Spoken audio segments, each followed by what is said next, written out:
Well, good evening. This thing just totally changed. Well, the picture I had before I hit go live looked a lot better than what I'm seeing right now. So I apologize if it looks...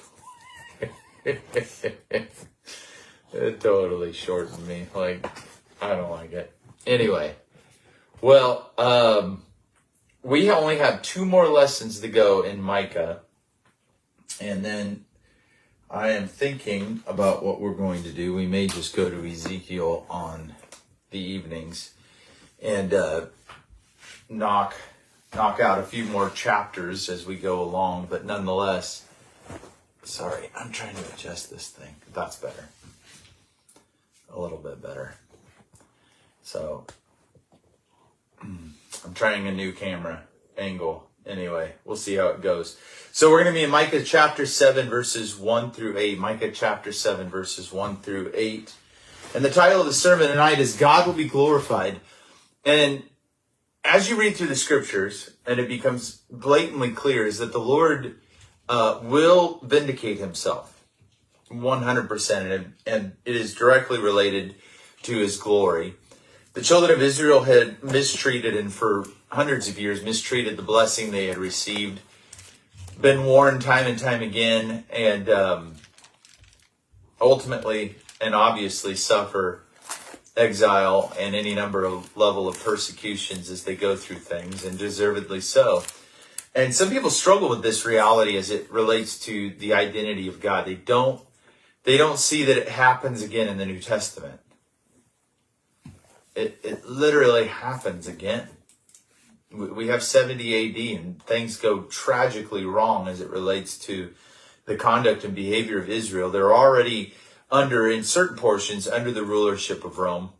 They're already dealing with the struggles and realities of having leaders who are brutal individuals, murderers, and yet when the reality of God's promise comes upon them, they're so angry and offended and stuck in their ways that they can't see up from down. And so this would be my challenge to you as we go through the lesson tonight is, what has gotten in our view? What is our angle of comparisons? What are we looking at? Who are we looking to? Because there's no one you know other than Christ that can truly protect you. There's no structure of man that can keep you from the wrath of God. There isn't. There just isn't. People are going to be people. They're going to wound us. They're going to say things, and we're going to do the same thing to others at points and times. And that's why, as your relationship progresses with Christ, there are some things that should come to an end. That they should come to an end as it relates to our behaviors. So if you're taking notes tonight, let's go through our 3 points. 3 points. Point 1, our God sees and responds to injustice, verses 1 through 4. Our God sees and responds to injustice. Keep in mind that God is always working whether we see it or not. We're in a season where we know that God is at work. There are things that are being revealed, things that are being done, and we don't get to see it all. But we do know this, that the enemies of God wear themselves out. The enemies of what is good get really tired. Dishonesty will destroy you. It just will. It will add years. It will add weights to your, well, it'll add weight. I mean, just a plain add weight. I mean, I don't mean to be offensive about it, but sooner or later we start eating our anger and we become increasingly anxious. All right. Point 2, we must raise our household to be disciplined disciples, not self-seeking slobs. So that may seem rough, but as we read this section, you'll understand. We must raise our households to be disciplined disciples, not self-seeking slobs. Why was Israel in trouble? As they were reaping what they were sowing. And you see that. You see that where ultimately individuals create a cult of death, if you will. They become the lowest common denominator in one way or another because they faced repetitive hard times. And instead of understanding that life isn't always going to be that easy, it's not always going to be good. There are struggles. We have seen it in other countries that individuals who have professed their faith have suffered. Individuals that have fought for freedom have suffered. Individuals who have tried to strive for excellence, what happens? They suffer because ultimately The conformists conform. And conformists are incredibly afraid of nonconformists. It just freaks them out.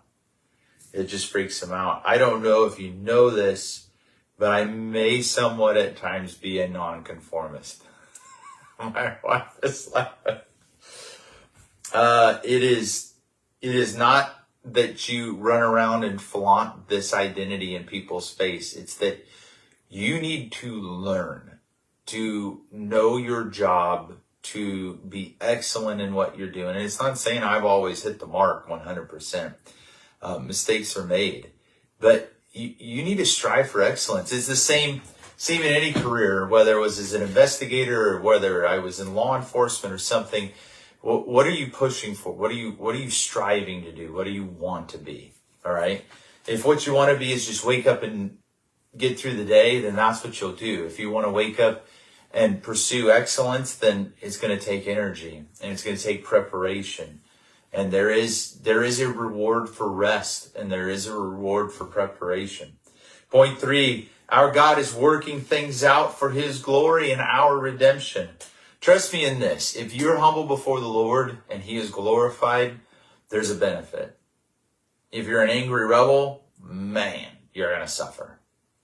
And needlessly as well. It's not going to be necessary. It'll be needless. You do not need to test God. You don't. You don't. He's going to win. He's going to crush us if we are rebels. That is just the case. That is just the case. So let's dive into the word tonight, verses 1 through 4. Point 1, our God sees and responds to injustice. Woe is me, for I am like the fruit pickers, like the grape gatherers. There is not a cluster of grapes to eat, or a first ripe fig which I crave. The godly person has perished from the land, and there is no upright person among men. All of them lie in wait for bloodshed. Each of them hunts the other with a net. Concerning evil, both hands do it well.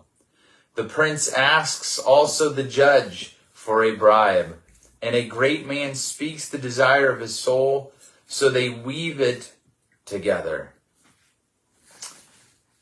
Verse 4, the best of them is like a briar, the most upright like a thorn of hedge. The day when you post your watchmen, your punishment will come. Then their confusion will occur. So our God sees and responds to injustice. What were we discussing here as we read this? Well, robbery, treacherous behavior. The best of them is the worst of almost anyone else. This is what the Lord declares through his prophet about the people at this time. That the righteous are gone, and that what remains are treacherous individuals who have no desire for anyone to excel, just them. In Israel, the judges and rulers were just point blank scum. They were just point blank scum. They were thieves and they were liars. And this is something that we have to keep in mind as we're facing hard times.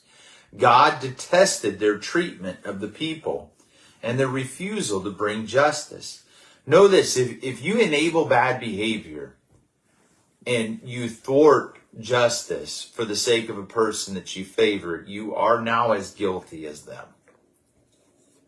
Your household will be as troubled as theirs. Your mind will be as confused as theirs. And ultimately what happens is you are accepting the rulership of the spirit that they are guided by.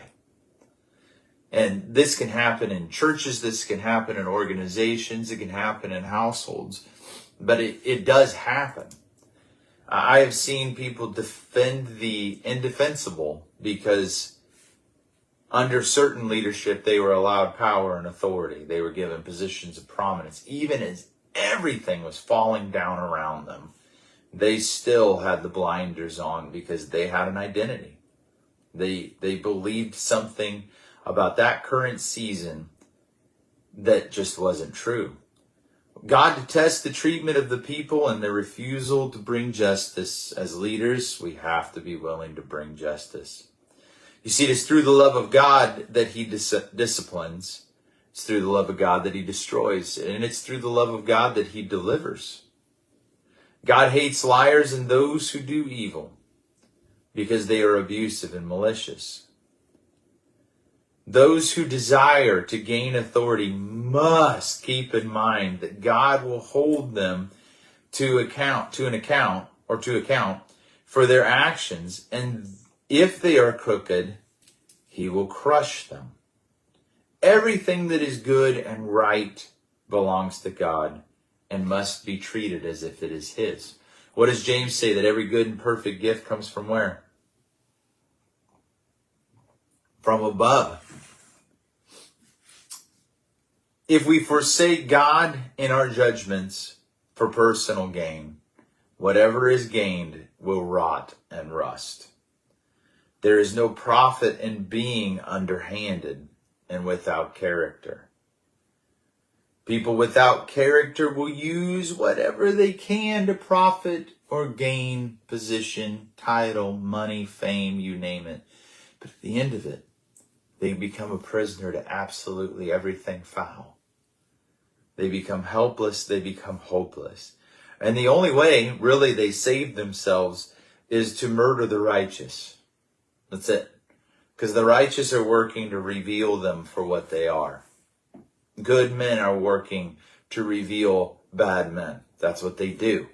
That's what we're mandated to do. And it seems in the church, we have an entire group of pastors who have no interest in what's really going on in the world around them. Their world is just what occurs inside the church.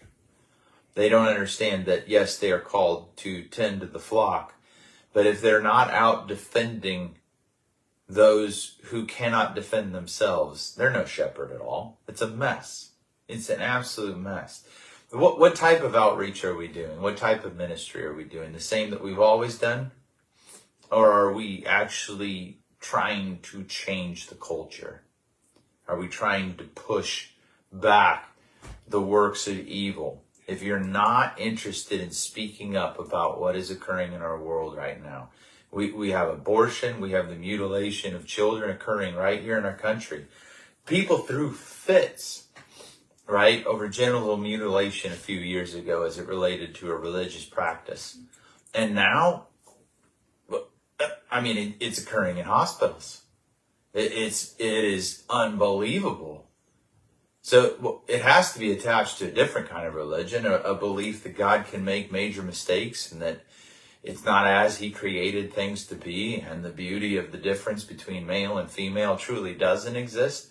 I mean, even as it relates to our athletics, the other day they canceled all of the volleyball games in one school district because a male playing in female games hit a ball so hard he gave a girl a concussion and whiplash just because she was hit with a volleyball.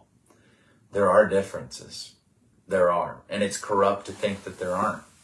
It's perverse to think there aren't. Of course there are. Of course there are.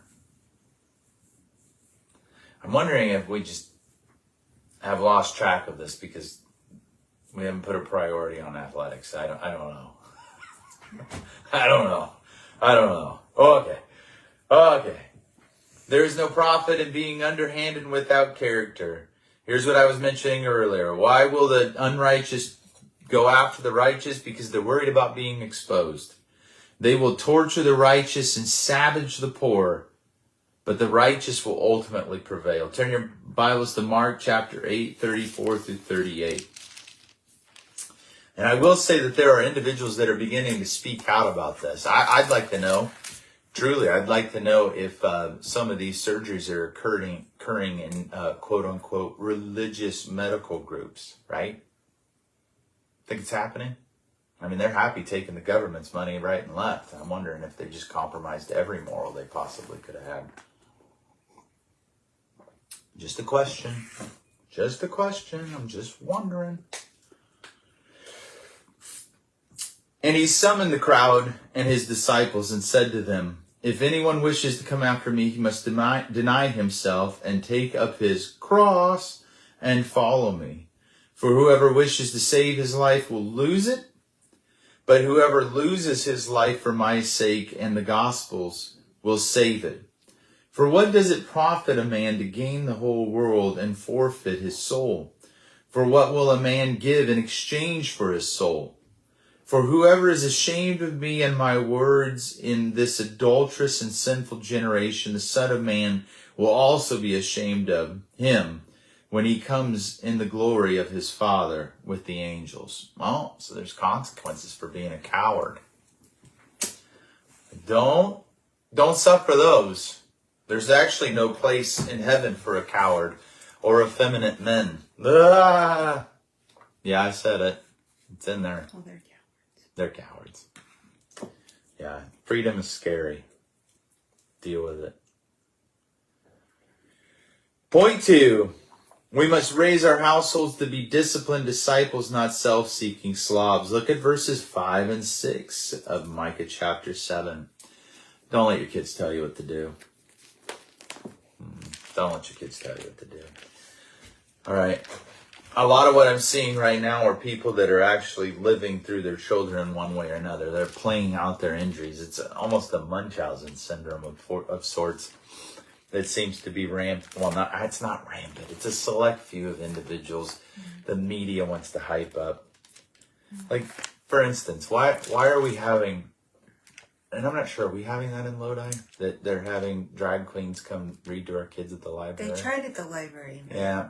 No. It didn't really go. Yeah, that's great. Congratulations, Lodi, for not letting that happen or being interested. Yeah. Why then? Why are they going after innocence in such a way? It's not biblical. That's why we're talking about it, because it's not biblical. But we have to kind of get a grip on things and understand that if we're going to speak lightly about certain sins, there are certain sins that become prominent when a nation is dying. When the nation is dying, there's... Oh. The one thing I like about doing it this style is that people write things on the screen. Darn right it is. It is because you wrote a letter. All right. You guys make me laugh. Verse 5. What was I saying before I read that comment? Oh, they're working to destroy innocence. I mean, there are things. The other day I saw someone denying that they're teaching CRT in our schools here, but they didn't deny that they're teaching other weird things. So we have a serious issue in our structures right now that need to be remedied. And I think that the church has been negligent in somewhat, I don't even know how to make up a word for this, but we've taken on the role of the ostrich, that we jam our heads in a hole and hope everything's okay instead of getting involved. And I mean, trust me, when the shutdown was coming and all of this, and I called pastors to get together to pray, I mean, their answer was very simple, which is, well, if this is the end, there's nothing you can do about it. Are you serious, bro? It just absolutely galls me. So they'll just keep pulling their paycheck from wherever they can, and they'll go hide while the rest of the community's just suffering in silence and in this closed in. That's what we do. All right. I'm sure that's going to work out for you guys in the long run. Verse 5, do not trust in a neighbor. Do not have confidence in a friend. From her who lies in your bosom, guard your lips. For son treats father contemptuously. Daughter rises up against her mother. Daughter-in-law against her mother-in-law. Not my house. My daughter-in-laws are amazing. Yeah, they are. Yeah, they are. A man's enemies are the men of his own household. What happens here is this discussion is over individuals who have no character. Ultimately, they're swayed by the discussion of the day, and it's very difficult to set things right. So we must raise our household to be disciplined disciples, not self-seeking slobs. Israel was reaping what they had sown. And what had they sown? Destruction. Their friends and family were treacherous and godless. When the hard times hit, the nature of our hearts will be exposed, and it is coming. There's some things coming. Even if things turn around, here's the interesting part. This I know. The unrepentant in leadership, it's not going to work out. It's not going to work out. Ultimately, how you behaved and what you endorsed are going to be the judgments against you. 100%.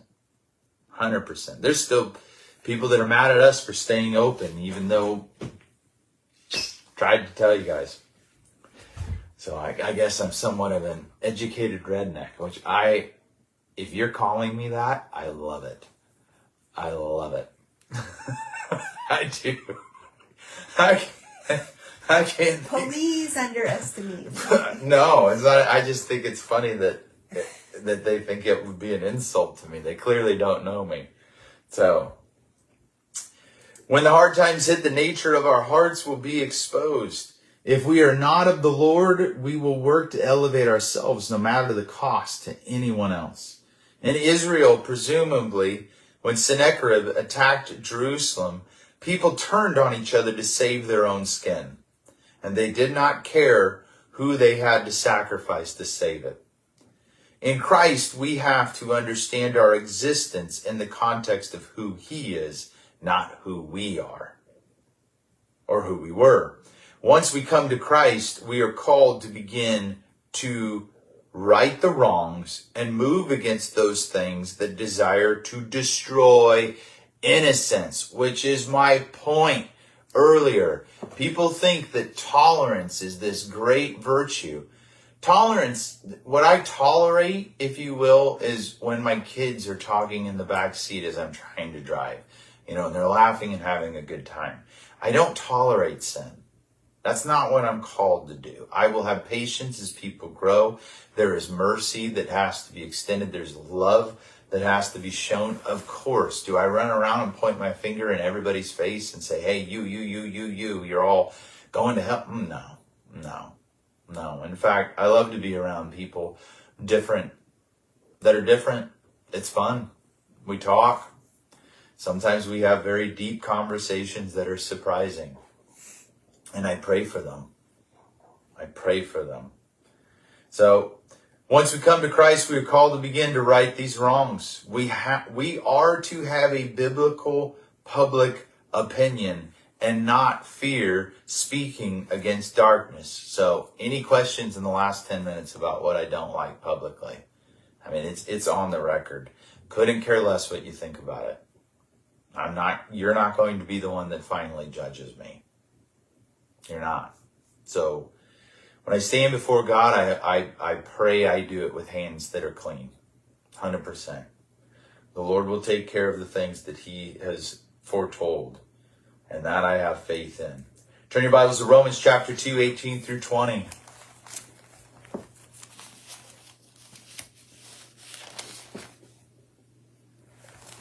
Paul says this, and know His will, and approve the things that are essential, being instructed out of the law. And are confident that you yourselves are a guide to the blind, a light to those who are in darkness, a corrector of the foolish, a teacher of the immature, having in the law the embodiment and knowledge of the truth. Who are we called to be as Christians? Well, a guide to the blind, a light to those in darkness, a corrector of the foolish. Not people being foolish. Foolish people. Correct them. Oh, I just don't want to say. Listen, there are some times that being silent is better than talking a lot. My son has a deaf dog, or had a deaf dog, that it didn't matter how many times you yelled that dog's name. He wasn't going to respond. When people harden their hearts and deafen their ears because they have an intended path, you can warn them, but don't be surprised when they keep moving in the wrong direction. Pray that something gets in their way larger than them that stops them. It's the best thing that can happen for us. I mean, truly this, in my life, it was my injury. I was pretty confident about what I was capable of, pretty confident about my plans, pretty confident about the direction I had chosen to travel, whether God liked it or not, and probably had a good chance of getting to the places that he hadn't called me to be. And then crash, it all came down. And I had to face the fact that I was hell-bent on proving that I could do everything I said I could do. For what? What was the ultimate goal of that? I don't actually know. I don't actually know at the end of all of this what the goal actually was. Because it certainly wasn't an eternal goal. I mean, whatever mindset I had was clearly stupid. Because it wasn't what God had called me to do. If God gives you something to do, I would suggest humbling yourself and learning to do it. That's what I would suggest. Point 3. Our God is working things out for his glory and our redemption. The humble heart remains focused on who he is. Verses 7 through 8.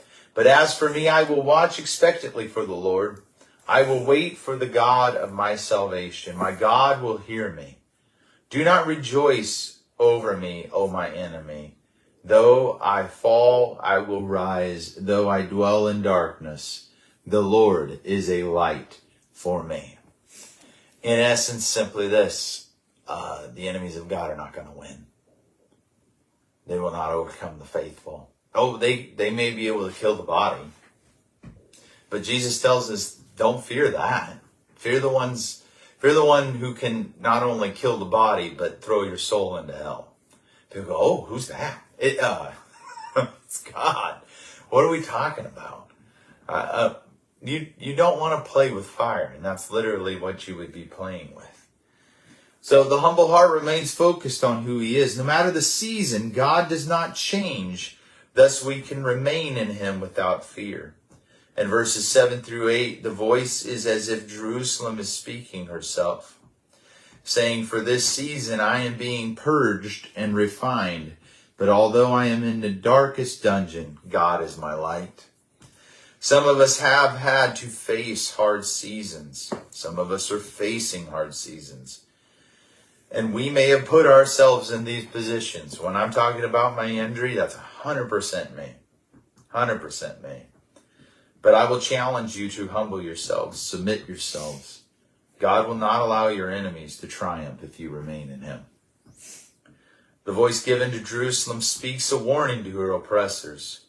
When God is finished with me, he's coming for you.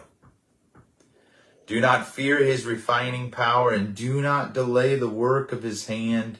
Cry out, call upon his name and do not quit. I challenge you in this. Persevere. Last verse tonight. James chapter 1, 2 through 4. Love this book. I love this book. I do.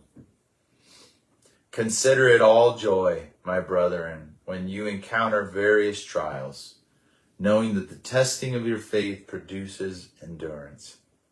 And let endurance have its perfect result, so that you may be perfect and complete, lacking nothing. Hold fast to this fact. God has never failed you, nor will he. Never. Never. And in every season, his way is the best way. Absolutely the best way. People ask me from time to time if I could go back when I undo certain things that happened in my life. Yeah, every time I rebelled against God, that's what I would undo.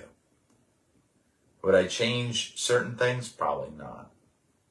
Probably not. Because the ultimate outcome is a constant reminder that God is who he says he is. And the Lord has made promises to me. He's made promises to you, but there were things that he specifically spoke in that season that I went through of struggling and thinking I had failed absolutely everybody. And I had in one way or another because I hadn't heeded the voice of God. The Lord had put timelines on things. He had opened doors and was closing doors and a number of things. And I chose what I wanted over what he wanted. And those aren't always the most obvious things. Life was just rolling along the way it always had. And I was carried away with the things that I was doing and not even paying attention. I wasn't out drinking. I wasn't smoking. I wasn't chewing or, whatever else, living life. I've been faithful to my marriage. I mean, all of that stuff was in place, but I just was not listening to the voice of the Spirit. And I missed that doorway. I missed that window. And maybe in your life, you've seen that go by. Maybe in your life, you've suffered situations, man, if I had just chosen different here or there, I get it. But I do know this. Our God is a patient Redeemer. He is the Redeemer of time.